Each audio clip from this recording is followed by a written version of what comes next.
Gislin's sudden, reckless charge completely inverted the battlefield's momentum. Shocked by his unpredictability, the mercenaries instinctively followed his lead, while Zwalter, Randolph, and even Victor stood frozen in absolute disbelief at a tactic completely absent from military doctrine. Exploiting the enemy's confusion, Gislin dropped into the heart of the central vanguard, venting crimson mana smoke from his visor as he rent Digald's soldiers apart. He split his forces flawlessly. Kor took half the mercenaries to establish a defensive shield wall at the breach section of the wall, while Jillian, Belinda, and the rest formed a tight perimeter around the base of the left siege tower. This sudden shift forced the enemy archers to redirect their focus, giving Randolph a crucial opening on the ramparts to unleash a devastating counter-volley of arrows.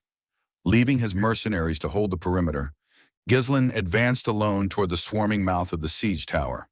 Recognizing the threat, Victor scrambled to adapt, commanding 20 knights and a wave of infantry to reinforce the tower and isolate the lone intruder. A confident commanding knight charged Gislin, channeling his mana for a swift execution, only for Gislin to effortlessly cleave him in half with a singular, brutal sweep of his massive axe. As the knight's remains collapsed, the surrounding Diggle troops froze in absolute terror, staring at the crimson-eyed demon blocking their path. Faced with a furious onslaught of over 100 Diggle soldiers, Gislin tapped into his second core, unleashing a terrifying display of raw power. Wielding his massive two-handed axe with brutal precision, he completely obliterated the enemy's front line. When a quick-witted enemy knight managed to sneak past his guard and inflict a shallow wound on his shoulder, Gislin effortlessly grabbed him by the face and snapped his neck instantly. With the commanding knight slaughtered, the remaining soldiers broke ranks and scattered in terror. Gislin seized the opening to step inside the massive siege tower, instantly slaughtering the forces guarding the ground floor before methodically tearing down the internal wooden stairs to isolate the soldiers at the top. Channeling vibrant red mana through his blades, he smashed through the structural load-bearing walls, forcing the entire colossal siege tower to twist, splinter, and collapse to the earth in a thunderous roar. Emerging unscathed from the wreckage, Gislin ordered a swift retreat through the dust. Supported by Randolph's cover fire from the ramparts, Kaur and the mercenaries managed to pull back safely into the fortress, sealing off the collapsed breach with a dense shield wall. Watching from above, Lord Zwalter was deeply shaken, realizing his son possessed a terrifying, predatory tactical instinct that surpassed decades of military experience. While a furious Randolph berated the young lord for taking such a reckless gamble, the desperate defense was completely revitalized, their morale skyrocketing as the remaining leaderless Diggle soldiers scrambled frantically outside the walls to regroup toward the breach. The enemy camp plunged into absolute paralysis. Victor, who prided himself on flawless textbook strategy, stared blankly at the smoking crater where his invincible siege tower used to be. The intricate battlefield calculations he had mastered over a lifetime had failed to account for a single, chaotic variable, a lone madman who defied the very laws of siege warfare. With their grand flanking weapon turned to splinters, the remaining Diggle soldiers lost all semblance of cohesion. The grand army of 6,000, which had marched with the synchronized cadence of an inevitable disaster, was suddenly reduced to an uncoordinated mob. Without clear instructions from the main camp, the vanguard captains frantically tried to salvage the assault, screaming at their men to redirect the ladders and focus every remaining body toward the rubble of the collapsed wall. Inside the fortress, the atmosphere had drastically inverted. The crushing terror that had gripped the Ferdium conscripts only hours before evaporated, replaced by a deafening, rapturous roar of morale. Soldiers who had been trembling now leaned over the battlements, pulling back their bowstrings with newfound vigor and raining down a merciless volley upon the exposed, scrambling enemy. Gislin leaned heavily against the inside of the breached wall, his breath coming in ragged, steaming gasps as his overworked cores began to cool. Blood slowly dripped from his torn shoulder armor, but his gaze remained sharp, tracking the desperate movements of the enemy forces outside. The opening gambit had succeeded perfectly. He had shattered Victor's momentum and bought his family a fighting chance. But as the desperate Digald army began pooling their massive numbers toward the single breach, He knew the real meat grinder was about to begin. Humiliated by his retreat, Victor attempted to downplay Gislin's terrifying battlefield instinct as mere reckless luck. Pressured by Count Tamos Diggle to deploy their two powerful fourth-circle mages, Victor sharply refused, blinded by the historical political tension between proud knights and arrogant mages. Instead, he decided to dismantle Ferdium from within. Victor summoned 10 elite knights, ordering them to infiltrate the fortress under the cover of darkness, rendezvous with an internal mole named Dren, one of Count Desmond's deep contingencies, and assassinate Lord Zwalter while creating a chaotic diversion. The following day, Victor staged a shallow, half-day skirmish of arrow volleys to exhaust the defenders before initiating his true plan at nightfall. As signaling fireworks lit up the sky from the Diggle camp, Victor's cloaked knights scaled the under-sentried eastern wall, successfully meeting Dren in the shadows. However, before they could advance, Gislin casually stepped out from the darkness. Having brutally fought and killed Harold Desmond in his past life, Gislin had easily anticipated their textbook infiltration tactics. On Gislin's signal, hundreds of black-armored mercenaries flanked by Jillian and Kyre surrounded the intruders, instantly raising their crossbows. Realizing exposure was inevitable, Dren and the knights lunged forward. A lethal volley of crossbow bolts and a barrage of hidden daggers instantly pulverized their ranks, leaving only 5 bleeding survivors, including Dren. When Dren and a surviving knight desperately begged for their lives, offering intel and standard noble ransoms, Gislin ignored all conventional laws of chivalry and warfare. He ruthlessly split both of their skulls open with his axe, making it explicitly clear that he cared nothing for honor or protocol. His sole purpose was the total annihilation of his enemies. Crouching before the remaining, terrified survivors, Gislin delivered a chilling ultimatum. Any movement, delay, or unsolicited speech would result in an immediate, agonizing death. When the signal flare lit up the night sky, Victor's 500 cavalrymen charged toward what they believed was a compromised east gate. However, as they drew closer, the eerie stillness and lack of fighting triggered the cavalry commander's survival instincts. Sensing a trap, he frantically ordered a retreat, but before his men could wheel their horses around, an axe flew from the darkness and buried itself into his neck. Chaos erupted as the riderless horses collided. Seizing the opening, Gislin mounted his warhorse and led hundreds of his black-armored mercenaries out of the gate, tearing into the retreating enemy like wolves among sheep. Gislin pursued the broken vanguard all the way back to the advancing enemy infantry, massacring their rear lines and turning their structured formation into a disorganized mob. Meanwhile, Victor was executing his secondary phase, leading 1,000 additional cavalrymen to reinforce the eastern breakthrough, while leaving his remaining forces to pin down Lord Zwalter and Knight Commander Randolph at the southern gate. When Zwalter finally realized the flanking maneuver, he desperately dispatched Randolph to the east wall. However, before Victor could even reach the gate, he was met with a humiliating sight: his own infantry running backward in a blind panic. Recognizing the sudden arrival of Victor's fresh, heavy cavalry, Gislin called off the slaughter, goading the frustrated enemy as the mercenaries turned back toward the fortress. Victor ordered an aggressive pursuit, but the fleeing Diggled infantry choked the pathways, severely bottlenecking his heavy horses. Gislin's men successfully slipped back inside, just as the portcullis began its descent. The overeager enemy riders attempted to force their way through, but Scoven's archers and Randolph's arriving reinforcements unleashed a devastating rain of arrows from the ramparts, decimating the vanguard and forcing the remaining cavalry to fall back. With over 300 men lost in a single night to his own compromised scheme, a humiliated Victor retreated to his camp to grind his teeth in silence. Inside the castle, a stunned Randolph questioned how the young lord had anticipated a stealth infiltration, to which Gislin casually shrugged, explaining that the enemy had tried to use their wits, but failed. Randolph sheepishly reported the victory to a deeply relieved and proud Zwalter, who marveled at his son's tactical growth. Away from the cheering soldiers, Gislin walked alone through the dark, a cold, predatory smile spreading across his face. Armed with the knowledge from the captured knights, he now knew the true identity of his opponent: Victor, the future swordmaster and personal hound of Harold Desmond. Having traded blows with Victor and ultimately splitting him in half during his past life, Ghislaine relished the timeline's shift. Duke Desmond had sent his most treasured prodigy north to gain easy battlefield glory, but instead, Ghislaine was prepared to ensure the future Swordmaster's legend died in the dirt of Ferdium. Inside the fortress, Ghislaine checked on Ofoy and the Five-Tower mages, who lay utterly drained on the barracks floor.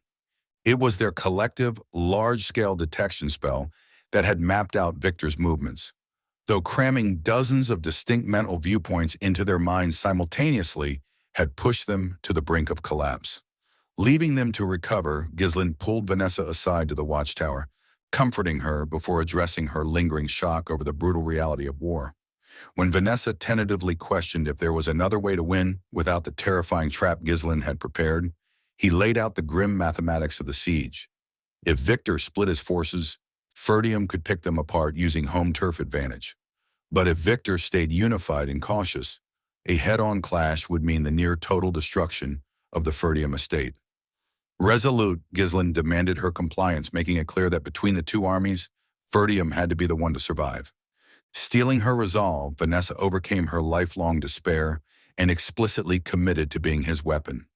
Meanwhile, a deeply humiliated Victor sat in his tent, his pride battered by his repeated tactical failures.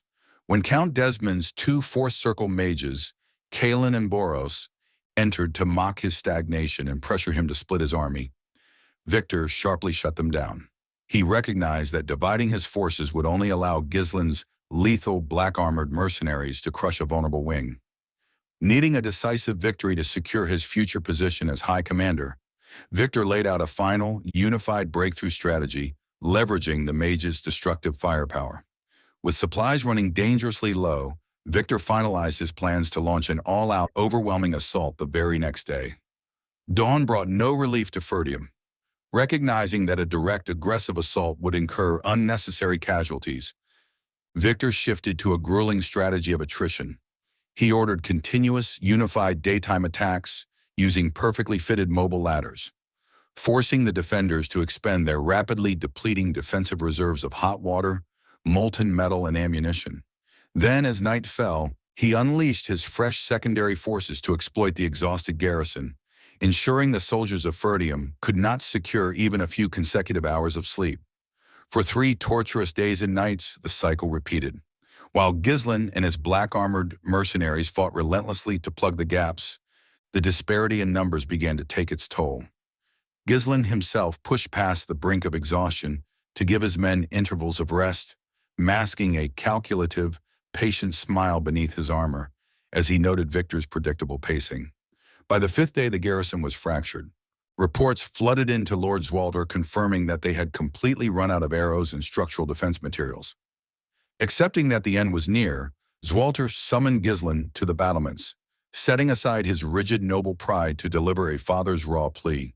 He commanded Ghislaine to take his sister Elena, abandon the fortress, and seek asylum with Count Rogues to ensure the survival of their bloodline. Randolph offered a grim, approving farewell, urging the young lord to live long enough to eventually avenge them. Ghislaine simply grinned, stating that his revenge had already begun.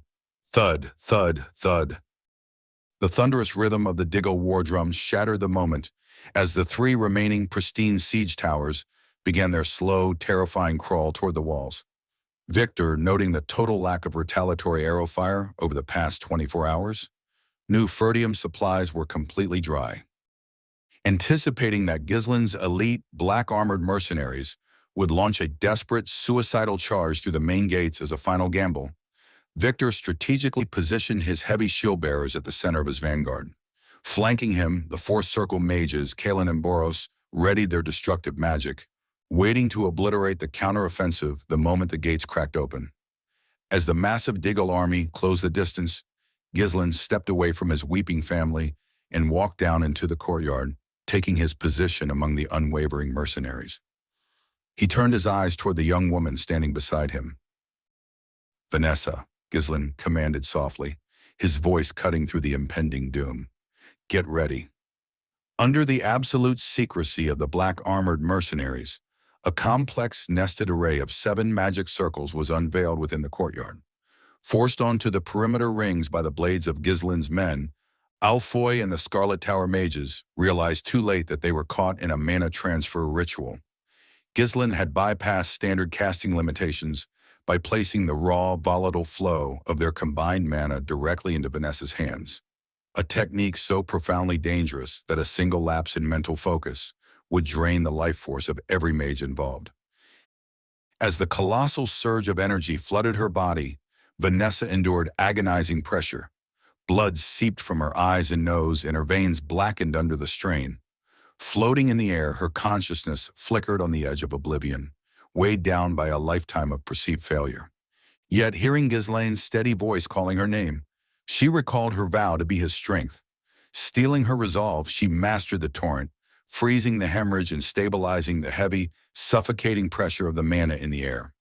With Vanessa holding the core, Gislin commanded Scoven to open the castle gates. Atop the walls, Lords Walter and Randolph watched in absolute horror, believing their heir was launching a suicidal, unmounted charge into Victor's tightly packed, heavy shield-bearers. Resigned to their fate, Zwalter ordered the entire garrison to abandon the walls and form up at the gate to die alongside the mercenaries. Across the field, Victor smiled at the predictable, desperate gambit, moving his cavalry to the flanks to encircle and annihilate the survivors. Only Ricardo noticed the lack of war horses, realizing Gislin's expression was not that of a desperate doomed man, but of a predator who had baited his trap perfectly. Clinging to the traumatic memories of his past life, where the severed heads of his family rotted atop these very pikes, Gislin refused to let history repeat itself. He lowered his visor, and his mercenaries followed suit in perfect, chilling silence. As the heavy breathing of his men filled the gateway, and the enemy closed the final distance, Gislin called out, "Vanessa!" Vanessa's eyes snapped open, golden magic circles etched into her pupils. As she chanted, the massive collected mana broke through the limitations of her circle, manifesting as blazing red runes that dissolved into the environment. A shimmering, monumental barrier resembling a burning sunset rippled to life across the battlefield, cleaving the space between the fortress and the Diggold army. As Walter dropped his sword in sheer disbelief and Victor's warhorse recoiled, the ground began to fracture and shake violently. His eyes reflecting the crimson glow of the barrier, Gislin's voice echoed like erupting magma. "I've waited for this day." The battlefield had become a trap of pure fire. A massive wall of flames locked the Diggold army inside, cutting off any chance of escape. Victor's two mages stood frozen in shock. They told him that breaking this magic was impossible. The spell was far too advanced, looking like the work of a legendary seventh circle master. Count Desmond had sent his mages assuming Ferdium could only afford basic magical help. He had no idea they were walking into a disaster. Realizing his army was trapped, Victor frantically ordered his men to retreat through the remaining gaps in the rear. But Vanessa's true trap was just beginning. As the golden circles in her eyes rotated, the magical bracelets on the captive mages turned to dust. The wall of fire had only been a way to keep the enemy in place. Now she cast her real attack, Flame Strike. Her massive, borrowed energy connected directly with hundreds of runestones that Gislin had secretly buried under the field weeks before. Kaboom! Giant pillars of fire blasted out from under the dirt. The explosions instantly turned siege towers, ladders, and hundreds of screaming soldiers into ash. Inside the castle gates, the Ferdium soldiers watched the carnage in absolute disbelief. Vanessa collapsed from the heavy strain, coughing up blood, and Belinda rushed to carry the unconscious mages away. Lord Zwalter begged his son to stay behind, arguing that the fire would kill the survivors anyway. But Gislin, driven by the dark memories of his past life, gave a cold, heartless reply. "Because they need to die. We'll hunt down every single one of those fleeing bastards and kill them. They need to feel the painful consequences of daring to covet Ferdium." With that, Gislin walked straight into the raging inferno. His mercenaries followed without hesitation. Their secret weapon was their black armor, which was lined with the thick inner hide of a Dirus Ent. This special wood monster's skin naturally held moisture, allowing them to survive the intense heat for a short time. Though the mercenaries joked that their captain had just blown up a fortune in runestones for a single attack, they charged into the smoke, easily cutting down the burnt and panicked enemy survivors. At the back of the battlefield, Count Tamos was losing his mind in terror. A smart young officer named Lowell snapped him out of it, telling him to use their last 100 guards to gather any survivors. Lowell pointed out that if they didn't salvage what was left of their army, they would have no leverage left to negotiate a surrender. Deep inside the sea of fire, Ghislain sprinted past burning wreckage, searching for one specific man. He found him. Victor stood alone in the flames. Half of his face was covered in melting blisters, and his armor was completely warped by the heat, but he was still alive. Driven insane by the loss of his army, Victor unleashed his mana, screaming that he would personally climb the castle walls to tear the Ferdium family apart. But before the ruined knight could take a single step forward, the flames parted. Whoosh! A figure in steaming black armor exploded through the wall of fire, charging directly at him with terrifying speed. Outside the wall of fire, Count Tamos Diggle panicked as fewer than 500 wounded, battered soldiers managed to crawl out of the inferno. Looking into the smoke, a sharp young officer named Lowell realized something was deeply wrong. Even in a panic, a highly trained army should have been able to escape an open plain. Yet the screaming continued inside, with no visible dust clouds signaling a standard cavalry pursuit from Ferdium. Sensing a hidden horror, Lowell frantically urged Tamos to flee immediately. Their retreat came too late. The black-armored mercenaries exploded through the wall of fire like demons, their gear steaming under the immense heat. Terrified, Tamos abandoned his wounded, spurred his horse, and fled for his life, with Lowell right on his heels. Left leaderless, the remaining Diggle forces fractured completely. The mercenaries swept through the scattered survivors, ruthlessly executing the wounded and ignoring all pleas for surrender on Ghislain's explicit orders. Once the slaughter subsided, Gillian halted the pursuit to prevent their lines from scattering. When the mercenaries began to loot the corpses for valuables, Gillian forcefully drew his axe, demanding they show respect for the dead, and reminding them that the spoils would be divided fairly afterward. Though the men backed down in fear, Gillian's mind was consumed with worry. The specialized diricent lining on his own armor had already shriveled and failed, making it suicidal to re-enter the magical blaze. Yet Ghislain had still not emerged. Kyur advised him to stay put, arguing that their erratic captain always had a hidden plan, convincing Gillian to wait a few moments longer. Deep within the blistering heart of the inferno, the sound of colliding steel rang out. Clang! Victor staggered backward, barely parrying a strike that would have taken his head. He looked up in shock at the figure clad in steaming, heat-absorbent armor. Realizing the enemy had wearing this specialized gear since day one, meaning the entire siege had been an orchestrated trap to lure his entire army into one spot, Victor felt a wave of absolute humiliation. Ghislain Ferdium, the figure declared, tilting his head arrogantly. Victor breathed heavily, his mind spinning. The trash of the north had completely dismantled him. To soothe his wounded pride, Victor instantly convinced himself that Count Desmond's intelligence was flawed and that a high-level traitor must have leaked his secret identity to the Ferdium family. Driven by a desperate need to redeem himself, Victor unleashed a heavy torrent of mana, screaming that a fool could never match the greatest knight of the north. Boom! Clang! Clang! Clang! Dozens of rapid sword strikes rained down on Ghislain. Though injured, Victor's textbook forms were precise and relentless, slowly pushing Ghislain's heavy two-handed axe backward. Seizing a momentary opening, Victor thrust his sword forward, piercing Ghislain's shoulder. The superheated blade sizzled against flesh, sending up a puff of acrid smoke. Enjoying yourself? Ghislain's cold voice cut through the heat. Before Victor could celebrate, Ghislain's axe whipped out from a completely blind angle.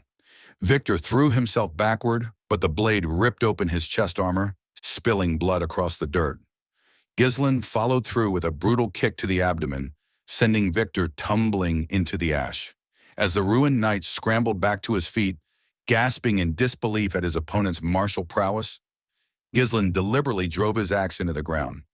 He unclasped his helmet, tossing it aside to reveal his sweat-drenched, mocking face. Slowly drawing the standard sword from his waist, Ghislain pointed the steel directly at his opponent's throat. I admit, you're not bad, Ghislaine smirked, his eyes flashing with lethal intent. But is that all it takes to call yourself the greatest in the North? Get up. I'll show you who the real greatest knight of the North is.